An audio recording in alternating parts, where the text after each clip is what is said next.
Hello and welcome to this very interesting video. I don't know how to start it. I also don't know how to make this video without it getting red flagged on YouTube either. But as you can tell by the title, I have survived being sexually abused. But my circumstances aren't always, everybody's story is different. But for me, it's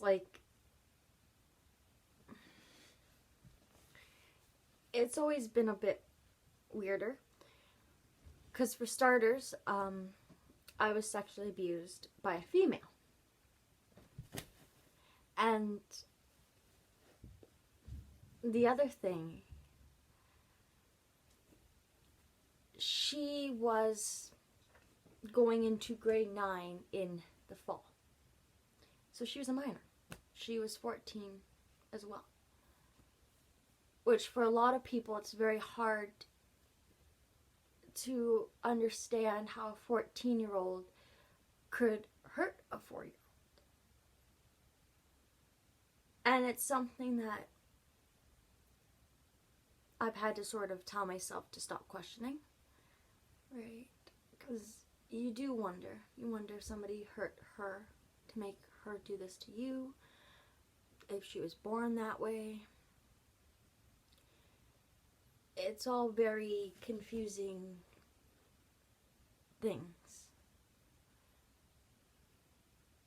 I don't remember much. I remember the fact that she was very cold and manipulating. Like, she very much had control of everything.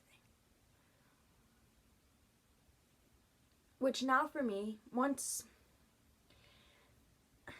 so my whole childhood was not great. Between being sexually abused then, I also went through raising myself, if that makes any sense to anybody. My parents, my mom was 37 when she had me, and my dad was 57, almost 58. So there was an age gap with my parents to start there. And then on top of that, my mom has bipolar and B-alcohol syndrome. So there was a lot of times where I had to just say to myself that my mom just doesn't understand. It's who she is, and just leave it at that. Or else I also would have went stir crazy as a kid, and no kid should ever have to say that in any situation or anything. But I digress.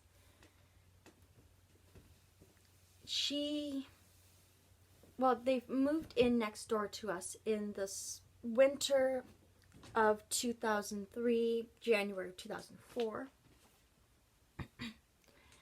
And like any neighbors, they came over, they introduced themselves, and I had the flu. Because I remember how very sick I was and how I was stuck on this stupid couch, which I did not like. And now that I think about it,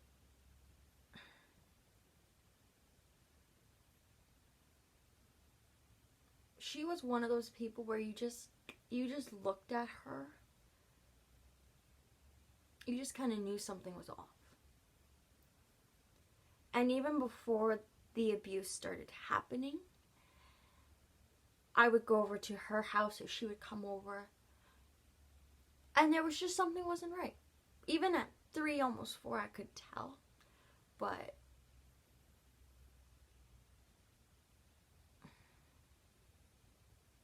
she was just a very weird kid.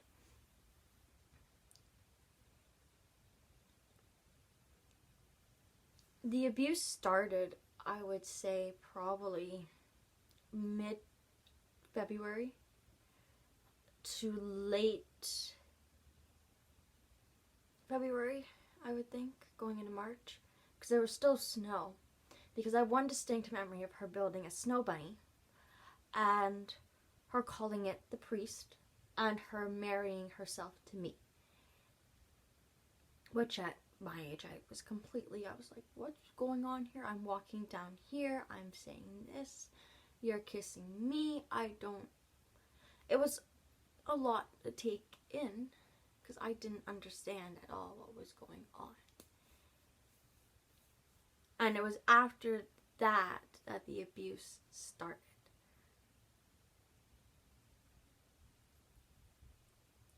It would start off in games. Doctor, I remember she would just lay me down and she would examine me.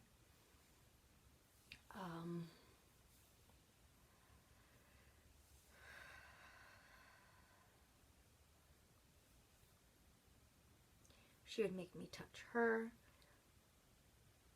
and lick her.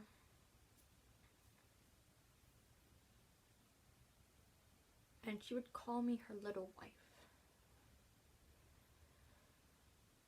which was a lot to take in, and still, even now, because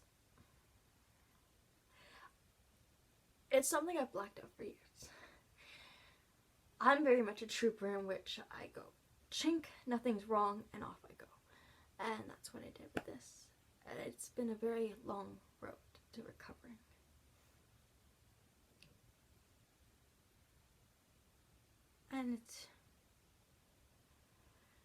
And it was about this time that my mom did catch us. But she did nothing. And that's one of the most conflicting things for me. Because a lot of people would feel angry at their parent. And I will not lie that after she moved away, there was this big elephant in the room. Like, my parents very much distanced themselves from me. I could feel it. Like, it just... Right there and then, it would have been like August, September when I was starting school, when I noticed our whole household changed. Like, it flipped. It just didn't seem like we were a family anymore. It was very cold. I started eating my dinners in my bedroom, right? I was still wearing a diaper. Like, it was so much to take in. Where did I go? Yeah, I was still wearing diapers.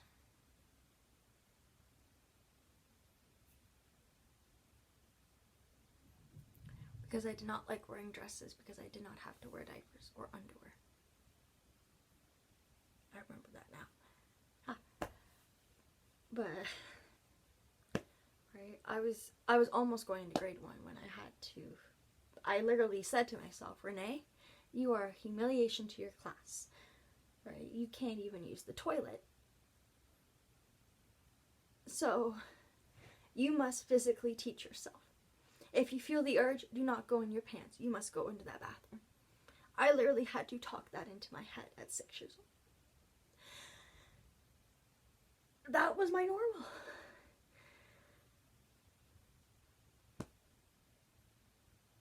And it takes so much not to hold it against my mom.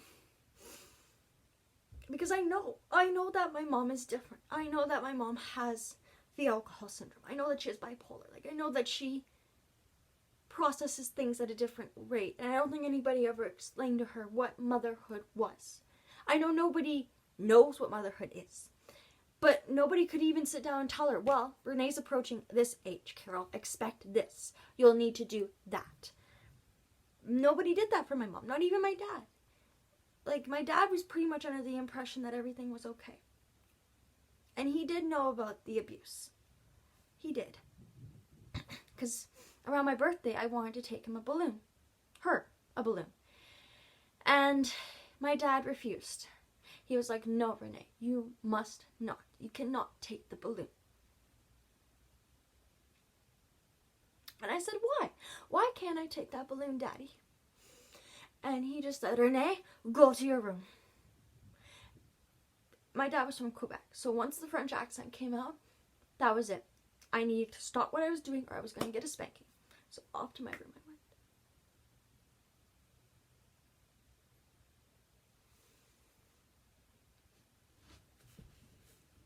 The most vivid memory that I have from the abuse comes with her. We had an old toilet in the shed. that was from the bathroom before we moved in. They completely renovated the house for us. They put it up to what 2002, 2003 standards would have been.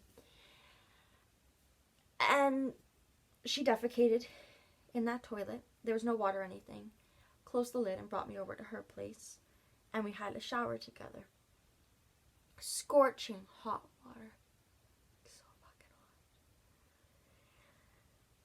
hot. And she made me lay down with her. And I remember just sobbing.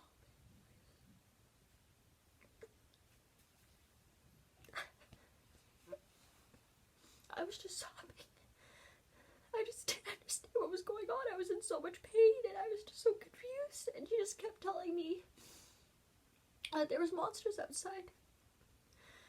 That I was her princess. I was her little wife. That she was to protect me.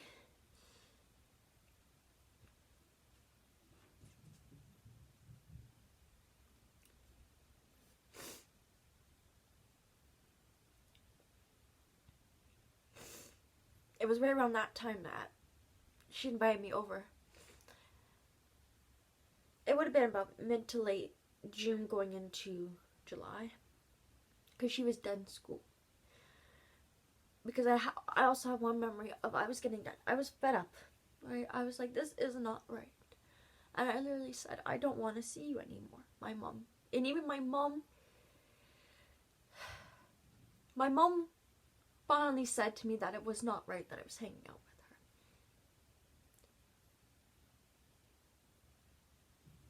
Which for my mom was probably a lot to take in, especially after catching us. So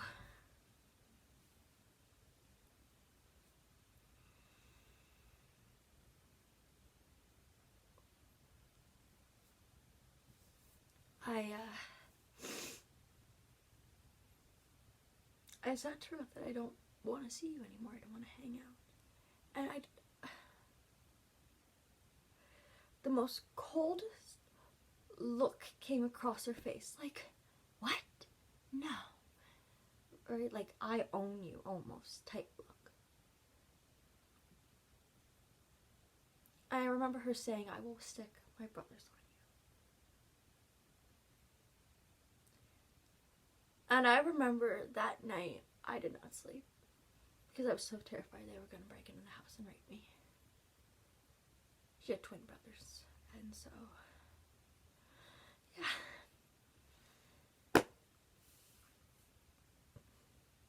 Around the time that her mom caught us and something was done, she invited me over.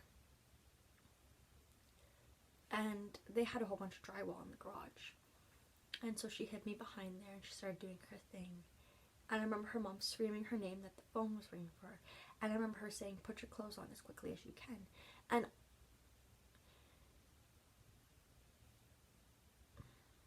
so as the abuse was happening, I would disconnect.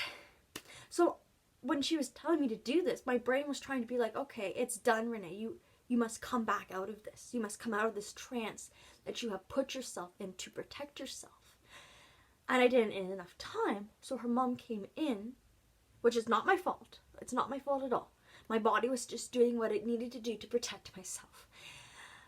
But her mom came in and she just went, Renee, get your clothes on right now. And she completely went into this protective mode. And she just grabbed her and her daughter and threw her in the house. And she just said, get out. Just go. Go. Because she didn't know what was going on either.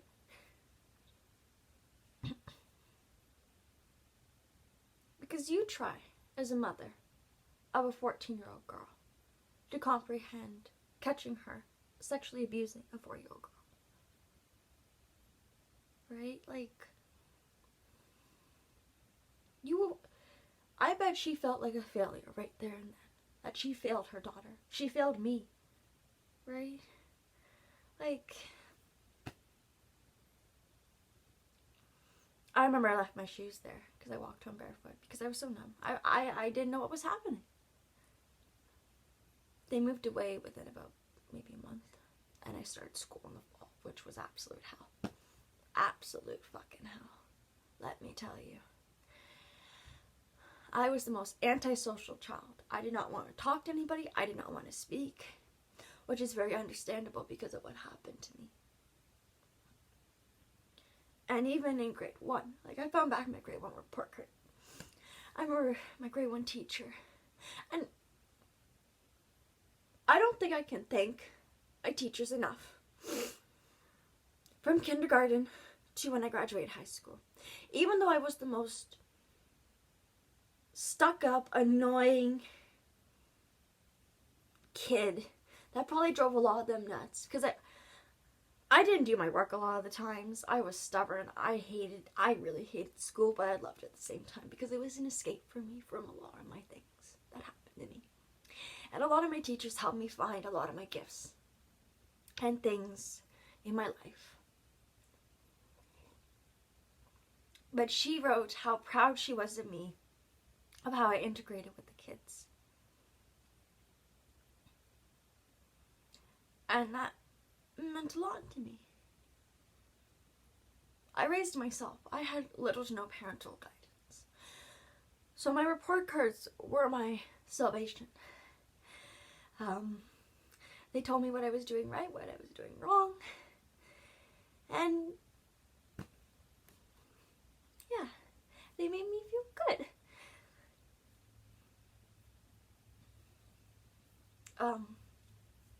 To end this video, I hope that she got help. I'm always scared, like whenever there's a prostitution ring, like a child prostitution ring that's busted, I will always check and I will read for her name. Because I'm always scared that she's still doing this to other kids. How many people that sexually abuse kids started when they were in their teens and were never caught and got the proper help that they needed? Even as a child, I did feel very guilty that I did not say anything. But who could I tell? I was only 3. I wasn't even in school. My mom did nothing when she caught us. And my dad was somebody that I didn't know how to approach in any shape, way, or form. When he died when I was 11, it was a very scary thing. I watched him die. So my teen years, and even now, it's about painting an accurate picture. Yes, my dad was a very controlling, abusive man when he wanted to be, but he could still be a kind, loving father when he wanted to be. But I should never deny the facts of what happened, because they did deny me a lot of my basic rights. I just hope that she got the help that she needed. That she's doing okay with her life, because she would be in her 30s now. She might be married. She might have kids. I just hope that she's doing okay. That's all I can hope.